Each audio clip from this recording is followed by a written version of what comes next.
우리는 화면에서 그 이미지를 보고 있습니다. 당신이 말한 그 깃발이 여기서 불타고 있네요. 그들이 외치고 있는 말들은 어떤 것들입니까?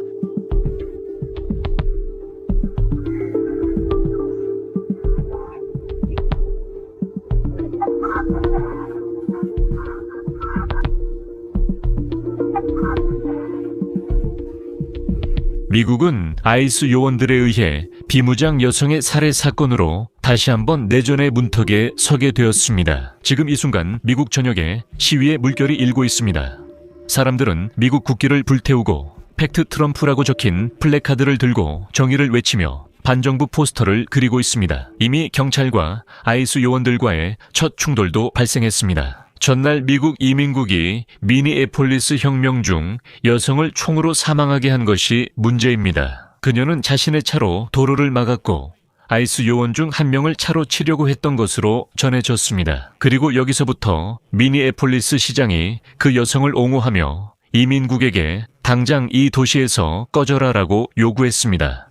반면 도널드 트럼프와 백악관은 이민국을 옹호하고 나섰습니다. 트럼프는 사망한 여성을 급진주의자라 부르며 그녀가 아이스 요원을 일부러 차로 들이받았다고 주장했습니다.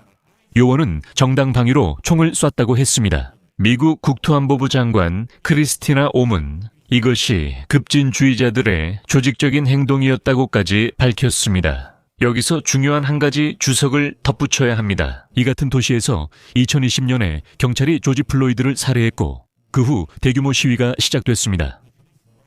블랙 라이브스 매터. 그리고 이번에도 모든 일이 반복될 수 있습니다. 하지만 이번 영상에서는 발생한 모든 세부 사항과 이것이 어떤 결과를 가져올 수 있는지 자세히 알아보겠습니다. 장면별 사건을 분석하며 누가 옳은지 파악하려 합니다. 제 이름은 알렉세이 패치입니다. 함께 이 주제를 이야기해봅시다. 하지만 시작하기 전에 이 채널을 구독해주시고 좋아요를 눌러주시며 이 영상 아래 여러분의 댓글을 남겨주시길 부탁드립니다. 이 영상이 더 많은 사람들에게 보여지도록 도와주셔서 감사합니다. 제 텔레그램 채널도 구독해주세요. 링크는 설명란에 있습니다. 거기에서는 최신 소식이 들어오는 대로 바로바로 올리고 있습니다.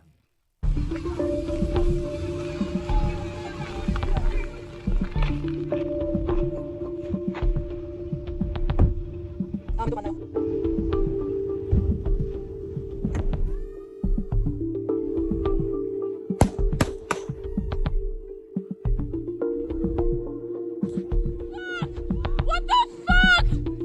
그래서 미국 미니애폴리스 시민들은 분노하여 시위에 나서고 있습니다.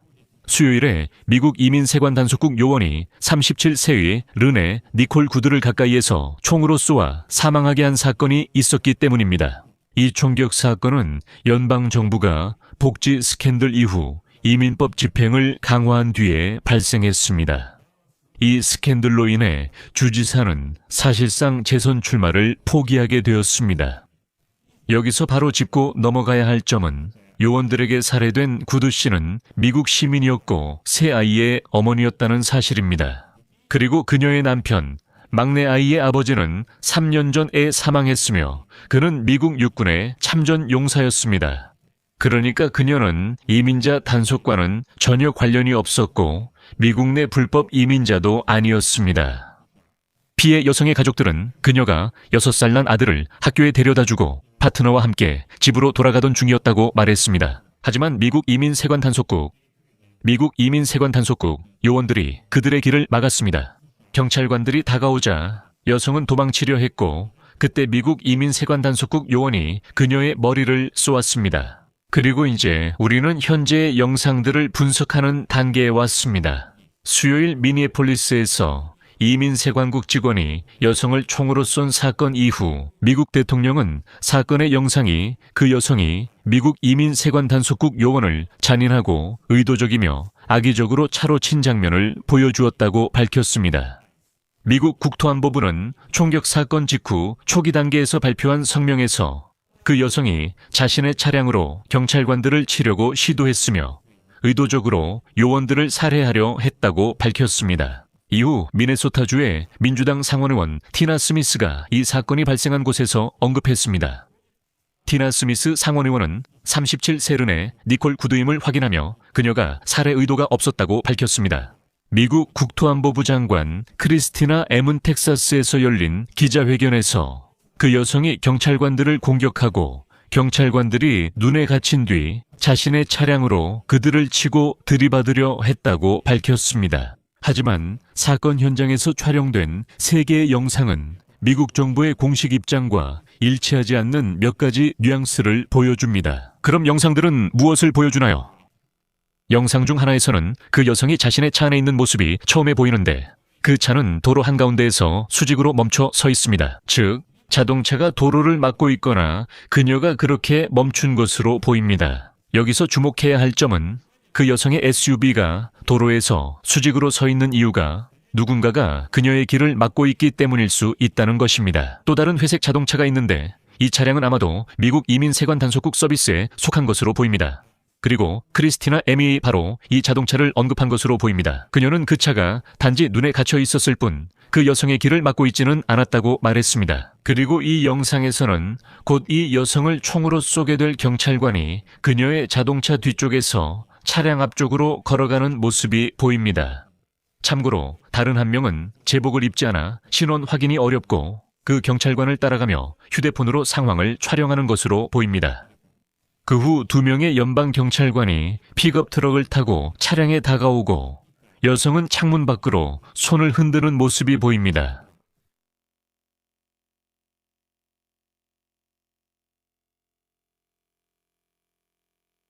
경찰관들이 픽업 트럭에서 내려 여성 차량으로 다가갑니다. 영상에서는 그 차량으로 다가가는 미국 이민세관 단속국 요원들이 여러 번 차에서 나오세요 라고 외치는 소리가 분명하게 들리고 이어서 욕설과 거친 언행으로 차에서 나오세요 라고 거칠게 소리치는 장면이 나옵니다. 자막 편집자 규정자 예고로 봐.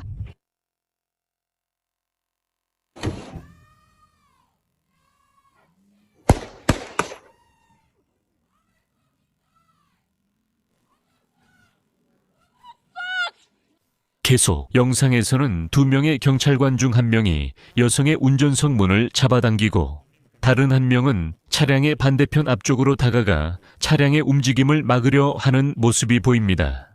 아마도 이 순간 여성은 차량 앞쪽으로 다가온 경찰관을 전혀 보지 못했을 가능성이 높습니다. 왜냐하면 그녀의 모든 시선과 주의가 바로 그 순간 차량 문을 열려고 시도하는 경찰관에게 집중되어 있었기 때문입니다. 그녀 옆에 있는 예 씨가 손잡이를 잡아당기며 문을 열려고 시도하고 있습니다. 그리고 이 순간 여성은 차량 앞에 서 있는 사람이 누구인지조차 보지 못했을 수도 있다고 저는 생각합니다. 그 후 차량은 후진을 시작하고 한 경찰관은 계속해서 문 손잡이를 잡아당기고 있으며 다른 경찰관은 차량 앞부분에 서 있습니다. 결국 차량이 앞으로 움직이기 시작하고 동시에 3번째로 차량에 다가온 경찰관이 권총을 꺼내 여성에게 겨누며 차량 앞부분에서 물러납니다. 즉, 그가 물러나는 것이 보이고 이 영상은 여기서 끝납니다.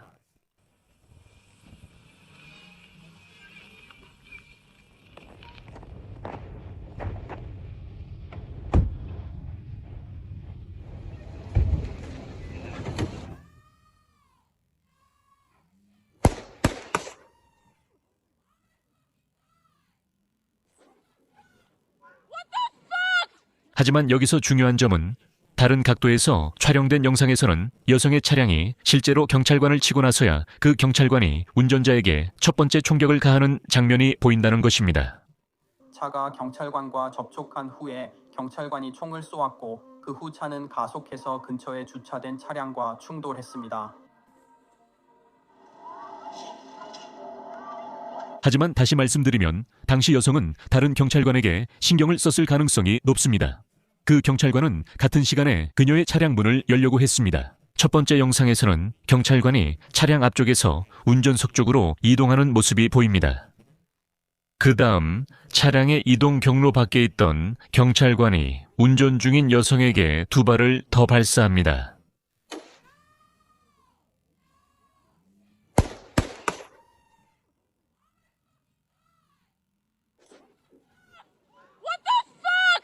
영상에서는 경찰관이 차량이 앞으로 움직일 때 권총을 집에 넣는 모습이 보이고 그 후 차량이 갑자기 가속해 도로 옆에 다른 차량과 기둥을 들이받는 장면이 나옵니다. 이때 운전자는 이미 총에 맞았을 가능성이 큽니다.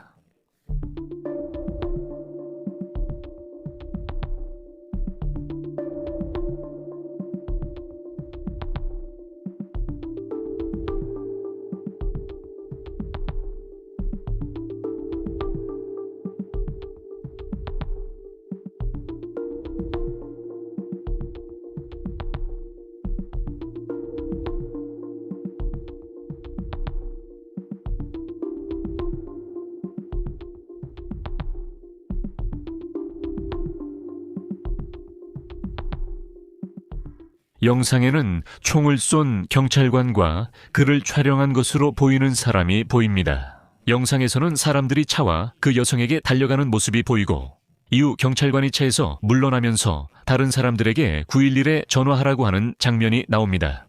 그리고 이런 모든 일이 있은 후에 도널드 트럼프 행정부는 그 경찰관을 옹호하고 나섭니다.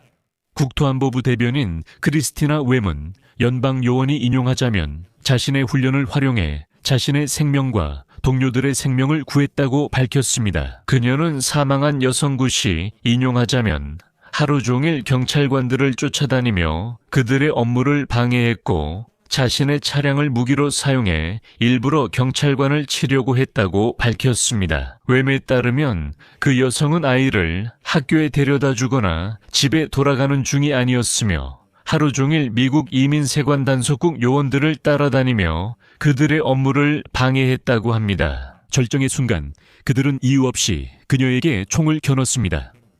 미국 대통령 도널드 트럼프도 이민 단속 요원을 옹호했습니다. 트럼프는 그의 표현을 빌리자면 급진 좌파가 위협, 공격, 그리고 의도적인 행동을 하고 있다고 비난했습니다. 우리 직원들, 법집행기관, 그리고 미국 이민세관 단속국 요원들의 행동에 대해 트럼프 측의 모든 수사는 요원들은 잘못이 없고 사망한 여성은 미국 이민세관 단속국 요원들을 겨냥한 어떤 계획된 도발 작전의 일부였다는 것으로 귀결됩니다. 한편 미네소타의 정치인들은 분노를 표하며 도널드 트럼프 행정부를 비난했습니다. 그들은 행정부의 강경한 이민 단속 조치가 치명적인 총격 사건으로 이어졌다고 밝혔습니다. 계속. 그리고 주지사팀 월즈는 미국 이민세관 단속국 요원들과 맞서기 위해 주 방위군까지 동원할 준비가 되어 있다고 경고했습니다. 미니애폴리스 시장 제이콥 프레이는 국토안보부의 주장을 반박하며 요원들에게 미니애폴리스에서 당장 꺼지라고 촉구했습니다. 그는 또한 이 순간이 미니애폴리스에서 우리 공화국의 굳건함을 시험하고 있다고 말하며 이것이 단순히 한 주의 문제가 아니라 온 나라의 문제임을 시사했습니다.